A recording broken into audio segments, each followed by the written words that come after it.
Marami mga babae ang tinatawag na martir. Ito'y dahil binubuhos nito sa kanyang partner ang 100% ng kanyang buhay para sa lalaking kanyang minamahal. Ngunit ano nga ba ang mga espesyal na ginagawa ng isang babae na tunay na nagmamahal? Kung ano ito, alamin natin sa Expert's Opinion Report na ito. Sinasabing ang mga babae mabilis ma-inlove, pero hindi lahat malalim at totoo magmahal. Kaya kapag nakatagpo ka umano nito, huwag nang pakawalan.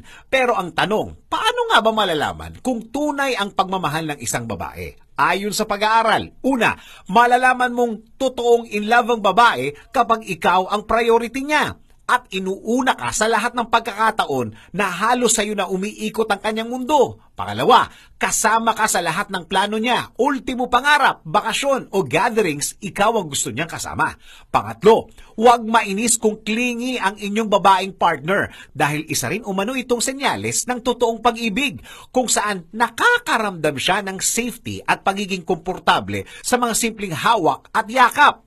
Panglima, pagiging supportive dahil para sa mga babaeng totoong magmahal, ang partner nila ang pinaka sa lahat ng bagay.